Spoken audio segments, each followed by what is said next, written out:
Monsoon से उपजा सूखा, भले उसका कोई इलाज अभी नहीं हो, पर अगर नौकरी में सूखा है तो अब समझिए कि बस वो सूखा दूर ही होने वाला है। मंदी के चलते अगर आपको अब तक नौकरी नहीं मिली है तो अगले 3 महीनों में आपकी परेशानी खत्म हो सकती है। Global consultancy firm Manpower survey के मुताबिक अक्टूबर से दिसंबर में 34% कंपनियां नई नौकरियां देंगी। नई नौकरियों के मामले में दुनिया भर में यह आंकड़ा सबसे ज्यादा है। 3 महीने के दौरान नई नौकरियों की तादाद तेजी से बढ़ने वाली है। Global consultancy firm man power के सर्वे के मुताबिक अक्टूबर से दिसंबर के दौरान देश में 34% कंपनियों के नई नौकरियां देने का अनुमान है। मौजूदा तिमाही के मुकाबले ये 11% ज्यादा है।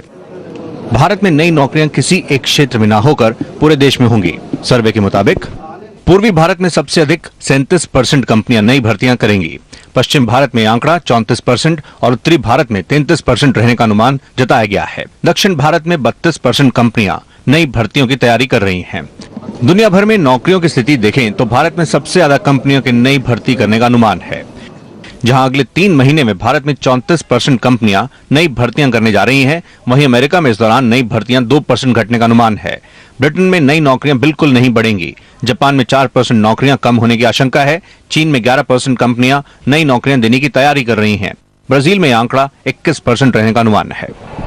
नई नौकरियां मिलने से ग्राहकों की परचेसिंग पावर भी बढ़ेगी, जिसका सीधा फायदा भी अर्थव्यवस्था को होगा। यानी जैसे जैसे नौकरियों की हालत सुधरेगी, मंदी का असर उतना ही कम होता जाएगा। सुभाष मौर्य, जी बिजनेस।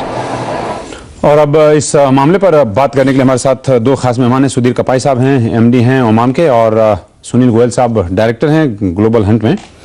आप दोनों मेहमानों का स्वागत है। कपाई साहब, आप ही से शुरू करेंगे। दुख भरे दिन लग गए। ऐसा है कि आज सेकंड क्वार्टर के अंदर पहले क्वार्टर से बिजनेस सेंटीमेंट काफी अच्छा है जी, पर उसका जो ट्रांसलेशन टू जॉब्स है वो अभी हमको थोड़ा टाइम लगेगा। ऐसा नहीं हुआ क्योंकि बिजनेस सेंटीमेंट अच्छा हो गया है तो सब ने इमीडिएटली अपनी जो है मैन पावर रिक्वायरमेंट बढ़ा दी है जी, पर इसको अभी तक जो था मॉनसून का भी प्रॉब्लम था, पर पिछले 8-10 दिन के अंदर इंप्रूवमेंट हुआ है। आप ये भी देख रहे हैं कि जो आंकड़े आ रहे हैं भारत सरकार की डिफरेंट एजेंसीज से जी, उसके अंदर भी पॉसिबिलिटी है कि हमारा जो जीडीपी है वो जो पहले हम 6 के करीब प्रतिशत के करीब कर रहे थे, अब वो 6.5 के करीब बात हो रही है। इसको देखते हुए तो असली चीज हम लोग को देखना है कि इन्वेस्टमेंट का माहौल क्या होता है, क्योंकि पिछले 1 साल से जो कोर सेक्टर है उसके अंदर जो इन्वेस्टमेंट था वो एकदम स्लो था, और उसी सेक्टर के अंदर सबसे ज्यादा एम्प्लॉयमेंट होता है जी। पिछले 3 या 4 महीने जो सेक्टर्स ने अच्छा दिखाया है और जो कि लार्ज एम्प्लॉयमेंट सेक्टर है, वो उनमें से एक है इंफ्रास्ट्रक्चर, जिसको बोलते हैं हम लोग हाईवे, रोड्स एक्सेट्रा। दूसरा है पावर सेक्टर। इन दोनों ने काफी इंप्रूवमेंट करी है।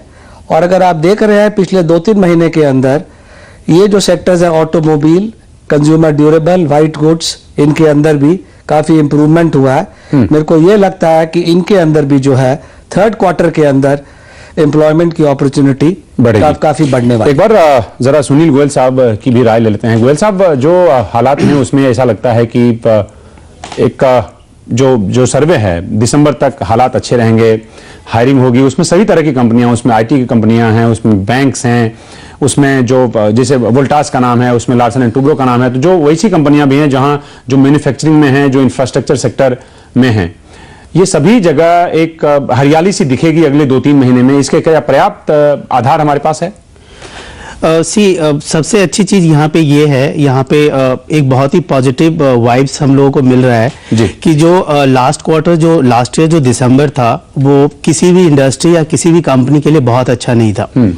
उसके बाद जो पहले 2 क्वार्टर जो गए, जनवरी से मार्च और फिर अप्रैल से जून तक, उसमें काफी लोग एप्रीहेंसिव थे, चाहे कंपनीज के नए प्लान्स हों या कंपनीज अपने एक्सपेंशन करना चाहती हो, हर जगह काफी एक एप्रीहेंशन था। कोई भी नया रिक्रूटमेंट नहीं करना चाहते थे, अपनी टीम को एक्सपैंड नहीं करना चाहते थे। तो वो वेट एंड वॉच सिचुएशन था काफी कंपनीज के लिए। काफी कंपनीज के लिए बैड टाइम था और काफी कंपनीज के लिए वेट एंड वॉच सिचुएशन था। तो वो वेट एंड वॉच सिचुएशन जो है वो खत्म हो गया। अब आज की डेट में हम देखते हैं कि हर जगह लोग बोलते हैं कि worst is over, it mean जो रिसेशन था, जो बॉटम लाइन था, वो हम ऑलरेडी टच कर चुके हैं और उसके बाद जो है इम्प्रूवमेंट है। कंपनी ने अपने प्लान इंप्रूव कर दिए हैं, उन्होंने अपना मिडिल लाइन को रिड्यूस करके अब इफेक्टिवनेस ले आए हैं अपने बिजनेस में। तो एक साइन है, अगर आप आज की डेट में देखें तो हमारे मार्केट में टेलीकॉम में काफ़ी हायरिंग्स हो रही हैं, लाइफ साइंसेस में ज़्यादा इफेक्ट नहीं पड़ा है, बैंकिंग जो कंप्लीटली बंद कर दिया था अपनी हायरिंग, वहां पे स्टार्ट हो गया है। जैसे life sciences, health care, pharma, इन पे तो पहले भी ये तो रिसेशन प्रूफ इंडस्ट्री माने जाते हैं। वो रिसेशन प्रूफ था, बट वहां पे अब नंबर्स इंक्रीज हो रहे हैं। एंड आप टिपिकली देखिए, अगर बैंकिंग देखिए, रिटेल इंडस्ट्री बहुत बड़ा जॉब क्रिएटर रहा है लास्ट 1 to 2 ईयर्स में, वहां पे कंप्लीट फ्रीज हो गया था लास्ट 2 क्वार्टर में। तो वहां पे अब देखते हैं रिक्विजिशंस हम लोगों के पास आनी शुरू हो गई है, मूवमेंट शुरू हो गया है इंडस्ट्री में। तो वो एक बहुत ही बड़ा पॉजिटिव एंड गुड साइन है। सबसे पहले तो उन लोगों के लिए जिनकी जॉब चली गई थी इस रिसेशन की वजह से, तो उनको सबसे पहले ये है कि देयर इज अपॉर्चुनिटी कि वहां पे उनके लिए जॉब क्रिएट हो रही हैं, पोजीशंस आ रही है मार्केट में और कंपनीज रीहायर कर रही हैं लोगों को। तो वो एक बहुत ही अच्छा पॉजिटिव साइन है अगर हम करंट मार्केट सिनेरियो के हिसाब से देखें तो। उसके अलावा काफी नई अपॉर्चुनिटी, इंडिया एक हमेशा कॉस्ट इफेक्टिव सेंटर रहा है हर इंडस्ट्री के लिए। हम लोग आज तक यूएस और या यूरोप मार्केट को सर्व करते हैं या मिडिल ईस्ट मार्केट को सर्व करते हैं, तो जहां पे कि हमारे स्किल्स की रिक्वायरमेंट है, चाहे वो ऑफशोर सेंटर से हो या वहां पे लोग जाके काम करें, तो हमारे यहाँ स्किल्स भी है और कॉस्ट इफेक्टिवनेस है। तो वो एक मार्केट ऑलरेडी है। तो जैसे ही ग्लोबल इकोनॉमी में इंप्रूवमेंट होगा तो सबसे ज्यादा जॉब क्रिएशन जो है वो हमारी कंट्री में ही होगा कंपेयर टू किसी भी और कंट्री के। कपाई साहब से एक बात और जानना चाहेंगे, जैसे जो सर्वे में दिखाया गया उसमें जो एशिया की इकोनॉमीज हैं वो आगे हैं और जहां पे हायरिंग होगी, जैसे इसमें ब्राजील का नाम लिया गया है, मतलब ऐसी क्या खास बात है कि इन्हीं डेवलपिंग कंट्रीज में ज्यादा ग्रोथ की बात हम देख रहे हैं, ज्यादा हायरिंग की बात देख रहे हैं? यूरोप पीछे है या साउथ अमेरिका, नॉर्थ अमेरिका पीछे है? कोई खास वजह? 3-4 रीजन है। पहला रीजन तो यह है कि अपनी हमारी जो इंटरनल कंजम्पशन है वो आज हमेशा मोस्ट ऑफ द प्रोडक्ट्स में 70 से 80% रहा है। हम लोग किसी भी चीज में आईटी को छोड़ के 20% से ज्यादा एक्सपोर्ट नहीं हुआ। दूसरा है कि जो अभी जैसे गोयल साहब ने बताया कि हम लोग एक कॉस्ट इफेक्टिव कंट्री है अभी तक, तो जो आज एक छोटी गाड़ी हम लोग 3 लाख रुपए में करते हैं जो कि $6,000 है, किसी भी बाहर की यूरोपियन अमेरिकन कंट्री में उसका नहीं होता। और इन चीज़ों को देखते हुए और कंजम्पशन पैटर्न को देखते हुए और पर कैपिटा इनकम जो हमारी कंट्री के अंदर पिछले 3-4 साल में बढ़ा है, उसी तरीके से चाइना देखिए, ब्राजील देखिए, इन कंट्रीज, जबकि यूरोप खासकर यूरोप के अंदर एक पॉइंट ऑफ सैचुरेशन आ गया है, कॉस्ट सब बहुत हाई हो गई हैं और उसके लिए आपका जो है प्रोडक्टिविटी पर कैपिटा जो है वो उतना इफेक्टिवनेस नहीं रहा जितना कि इन कंट्रीज में। अप्रैल से लेके जून क्वार्टर के बाद ये जो सेकेंड क्वार्टर में भी जो जिस तरह का ग्रोथ आप देख रहे हैं, उसमें जैसे एफएमसीजी हैं, उसमें आपकी जो कंज्यूमर ड्यूरेबल्स हैं वो हैं, उसमें ऑटो सेल्स में आपने देखा कि पिछले 2 महीने में काफी अच्छी बढ़त देखने को मिल रही है। ये वो सब सेक्टर्स हैं जहां से पॉजिटिव आउटलुक है। क्या 3 महीने में जो सर्वे आए हैं, क्या 3 महीने में जो जिस तरह की बढ़त देखी गई, उसके आधार पर यह मानना कि अगला 3 महीना काफी बेहतर होगा, ये काफी है? देखिए, ये अभी जो ये पहले जो ये वाइब्स जो आ रहे हैं, पॉजिटिव जो सिग्नल्स जो हमें मिल रहे हैं जी, ये 2 खराब क्वार्टर के रिजल्ट्स हैं। पहले ऑलरेडी 2 क्वार्टर वो बहुत अच्छे नहीं रहे हैं, जहां पे कि मोस्ट ऑफ द सेक्टर्स, सारे सेक्टर्स अपने सेल्स में रिडक्शंस फील कर रहे थे, एप्रीहेंशन था। तो अभी जो पॉजिटिव वाइब्स आने शुरू हुए हैं वो फंडामेंटली स्ट्रांग है। वहां पे ये लग रहा है कि हर कंपनी ने अपने बिजनेस प्लान को रियलाइन कर लिया है, उन्होंने अपने रिक्विजिशंस को फ्रेम अप कर लिया है।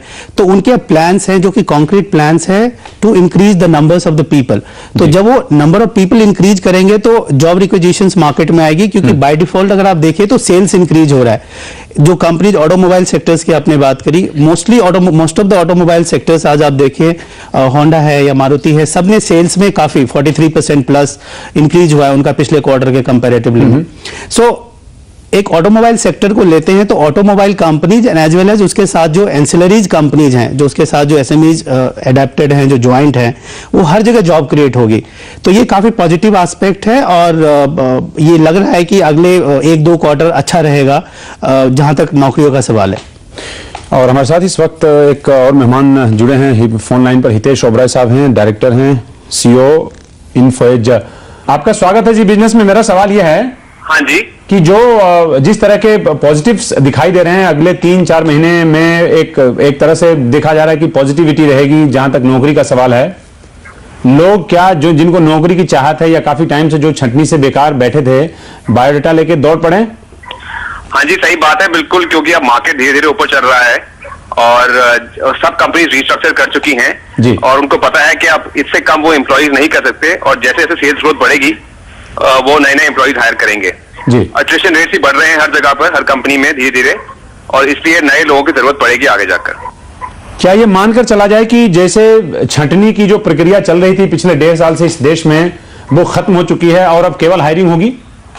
हाँ, आई थिंक ये सही है, क्योंकि पिछले 1 साल में सब कंपनीज ने जितना भी उन्होंने फैट पुट ऑन कर लिया था इन द बूम टाइम, वो सब अब उन्होंने निकाल दिया है और अब कंपनीज इससे कम नहीं जा सकती इन टर्म्स ऑफ एम्प्लॉइज। तो अब जैसे ही लोग छोड़ेंगे किसी भी कंपनी को तो उनको रिप्लेसमेंट हायरिंग करनी पड़ेगी जरूरी। इसके अलावा कई सेक्टर्स जो हैं वो बढ़िया तरीके से ग्रो कर रहे हैं, जैसे इंफ्रास्ट्रक्चर हो गया, पावर हो गया, टेलीकॉम हो गया, वहां पे वैसे भी नए नए एम्प्लॉइज की जरूरत पड़ेगी। आप ये बता सकेंगे कि किस आपके पास कुछ ऐसे ऑर्डर्स आए हैं, कुछ ऐसी इंक्वायरीज आई हैं जिससे लगता है कि कुछ खास सेक्टर्स ऐसे हैं जहां का आउटलुक बेहतर दिख रहा है? हाँ, कई सेक्टर्स हैं जहां पे काफी ग्रोथ आ रही है वापस। फाइनेंशियल सर्विसेज ने वापस हायरिंग स्टार्ट कर दी है। इन्होंने कम से कम 8-9 महीने तक किसी भी फाइनेंशियल सर्विसेज कंपनी ने कोई हायरिंग नहीं की थी, बट अब वापस इंश्योरेंस कंपनी तो फाइनेंशियल सर्विसेज कंपनीज ने हायरिंग स्टार्ट कर दी है। इसके अलावा जितनी भी कंस्ट्रक्शन कंपनीज थी, इंफ्रास्ट्रक्चर कंपनीज थी, पावर कंपनीज थी, oil and gas kind of companies थी, वहां पर भी हायरिंग स्टार्ट हो गई है, बिकॉज वहां पे नए नए प्रोजेक्ट आ रहे हैं, नई नई फंडिंग हो रही है जी। तो कई सेक्टर्स हैं जहां पे बिल्कुल हायरिंग बंद थी, वहां पे हायरिंग स्टार्ट हो चुकी है। सिर्फ एक सेक्टर जो थोड़ा सा लैग कर रहा है अभी वो है आईटी, बट आई थिंक यहाँ पर भी हायरिंग नेक्स्ट 6 महीने में स्टार्ट हो जाएगी। चलिए, बहुत बहुत शुक्रिया हितेश ओबराय साहब जी बिजनेस से बातचीत करने के लिए।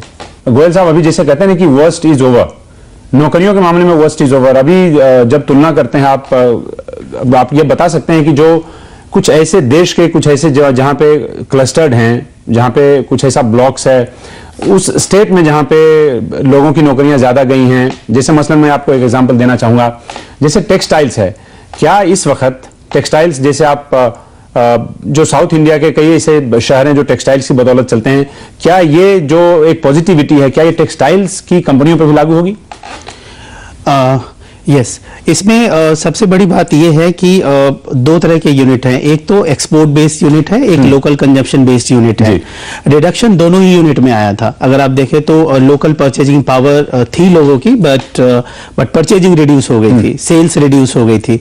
तो नाउ वो जो परचेजिंग पावर है वो वापस से बैक है मार्केट में एंड लोगों का कंजप्शन इंक्रीज हो रहा है। तो वो जो भी एक एक्सपोर्ट बेस्ड यूनिट थी वहां अभी इंप्रूवमेंट उतने परसेंटेज में हाई नहीं है, बट डेफिनेटली इंप्रूवमेंट है। बट लोकल कंजप्शन जो है अपने फुल स्विंग पे आ गई है। तो अगर आप टिपिकली देखें तो टेक्सटाइल बेस्ड या लेदर बेस्ड जो भी इंडस्ट्रीज थी वहां पे डेफिनेटली जो भी जॉब्स गई थी वापस से वो क्रिएट हो जाएंगी। वो एक डेफिनेटली पॉजिटिव मूव्स है। आप दोनों मेहमानों का बहुत बहुत शुक्रिया जी बिजनेस में अपने बात कहने के लिए और अपनी राय देने के लिए आपका बहुत बहुत शुक्रिया। और आज इस कार्यक्रम में इतना ही। बाकी खबरों के लिए देखते रहिए जी बिजनेस, आपका फायदा। नमस्कार।